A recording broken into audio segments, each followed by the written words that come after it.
It's been a Court Street tradition for 13 years. The annual Halloween street takeover started in 1974. Last year's crowd was 12,000. That number's fluctuated over the years, and some say the number of Halloweeners will be down this year. The ghosts and ghouls come from campuses and towns all over the state and neighboring states. The street party has gained so much recognition, it has its own legends. There's the story of an axe murderer dressed as Little Bo Peep, stories of students murdered in their dorms, and the return of Satan to the 13th most haunted city in the world. Perhaps these legends keep people from carrying an axe and dressing as female sheep herders on that Saturday closest to Halloween. In fact, most people wait till the last minute to get their costumes and rush out to used clothing stores to pick up a ghostly image. But Athens' 13th Halloween takeover may be its most unlucky. The city helped organize the event in the past by closing the street and having entertainment. But this year, the city decided to break tradition and not become involved. A student Halloween committee headed by sophomore Mike Mastrino attempted to fill in for the city's absence. We wanted to make the uptown area cleaner and safer during the Halloween event. We wanted to do that by providing parking out of town, by providing alternative activities like a bandstand and costume judging, by cleaning up after the party, by volunteers, by providing portable toilets, and by having a children's party for the residents' children. Mastrino says he had little trouble getting use of the county fairgrounds for parking, but uptown businesses were a little more skeptical in supporting the student group. The fair board is who we had to get for the parking. That was no problem. That was just negotiating. I thought that they would be more of a problem than they were. They were actually rather receptive to it, as long as we cleaned up. Actually, we've had a bit of difficulty compared to last year. Last year's, as before, the committee was run by businessmen uptown instead of students. We also got a certificate of deposit from last year from the Clean and Safe Committee last year, so we actually had some of their money that they donated last year. Also, some of their attitudes were it's been a bit too publicized, so they're going to wait. Originally, what sent us looking for a different location was the secure parking lot where they had the bandstand before wasn't available to us because the person who owned the secure parking lot had already told his tenants that they wouldn't have to move their cars over Halloween. There will be no volunteer cleanup, so the city will have to pay for that. There will be no portable toilets on Court Street, so I hope people use their own common sense in finding a bathroom. Mastrino says he'll keep his student group together and plan for next year, but organization or not, it wasn't going to stop Halloween '88. Anticipation of that Saturday evening began to set in. People started to fill the sidewalks. A security force moved about, trying to keep the Halloweeners on the sidewalks and traffic moving.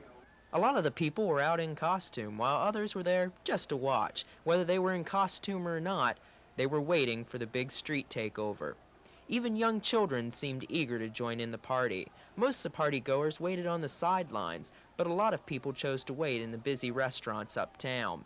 Even Mr. Doobie, the legendary bee from Romper Room, was on hand for the big takeover. A few of the daring Halloweeners tried to break ranks and jump out into the streets, but they were quickly pushed back by the security force. It was nearly 9 o'clock, and it looked like the crowd wouldn't be able to wait in anticipation much longer. All of a sudden, in a blink of an eye, the streets were filled to capacity, and Halloween '88, Athens style, had begun. A security force, so once rigorous in holding the crowd back, now waited and stood as the crowd took over the street. Some of the partygoers had spent a lot of time on their costumes. There were Fred and Barney from the Flintstones, a whole bunch of California Raisins, and even the Noid from Domino's Pizza was there cheering on the crowd. But some people didn't care too much about what their costumes looked like. They were just out to have a good time. Turkey crowd, kids! La la la la la la bum bum! There's a lot of fun here, I tell you, yes sirree. Yeah, come after me just for this occasion every... Some people never even had to go out on the streets to join the party. They could stay right at home. But of course their view of the party was just a little bit different from the crowds below. Even the Pope came all the way from Rome just to wave to the happy crowd. While it was safe to drink upstairs, if you took the beer out onto the street, you were sure to spend the night in the county jail and even face a stiff fine. Some of the crowd was trying to run from the long arm of the law, but the majority of people at Halloween '88 were having a good time. Even though the city had tried to sanction the event and tried to avoid it, a lot of the local businesses were going the extra mile just to keep Halloweeners happy. As the early morning hours set in, the streets became quiet. All that was left of the celebration was a few memories being swept off the street. As work crews finished cleaning up, the sun began to rise, and the party, for this year at least, was over. Even though work crews had finished cleaning up the streets, and most people were beginning to forget about the street takeover, questions about Halloween '88 were still being asked. Councilman Rex Scott says he's glad things turned out as well as they did. Well, I'm glad it turned out well as far as there being no major property damage and no major damage to Ohio University property, but I still think that this event needs to be more focused and more organized. We had a smaller crowd this year, and yet we had more arrests than last year when the Clean and Safe Halloween Committee organized some kind of alternative activities. The city is increasing its liability, despite what the mayor might say, by not getting involved and not organizing the party, because without any organization, without alternative activities, without extra security, then the city is increasing its liability, because 10,000 people packed into a two-block area with very little to do except mill around and drink is a dangerous situation. Although Scott feels the city should get more involved in planning Halloween, he says attempts to move the party to the county fairgrounds will be unsuccessful. Well, you have to remember that on at least 2 instances in the past, they tried to move the focus of the Halloween celebration away from Court Street, and yet on each one of those years there was still a big celebration on Court Street.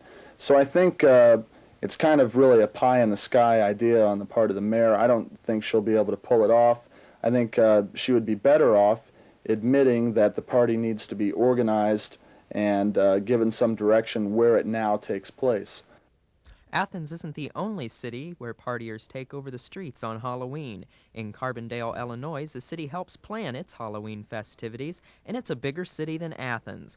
Carbondale officials admit they've had their fair share of fines and problems on Halloween. There were a lot more that probably could have been arrested, and I also am one that thinks the fine should be higher. But I'm one individual, and also I have to always say, let's not violate anyone's rights by Even though Athens didn't help plan their festivities, Mayor Sarah Hendrix says the city played an active role. As the city was very heavily involved in security, in safety services, in cleanup operations. So contrary to the idea that the city was not involved, which I think some people out there tend to believe, the city was as involved, if not more so, than it has been in the past. And so, yes, there is a city involvement. Second, those who have been involved over a period of time say that there was far fewer people involved, there were far fewer costumes, and one thing from the city's perspective, there were far fewer drunks on the streets. Even though people argue moving the party to the fairgrounds won't work, Hendrix says it's never been tried. If there are groups in the community that want to try and organize some kind of festival in the fall along the lines of Halloween, fine. But I certainly don't advocate that kind of an activity in the downtown area or involving any closing off of city streets. The mayor says she won't become personally involved in any organizational efforts, but she does intend to send a warning to potential Halloweeners.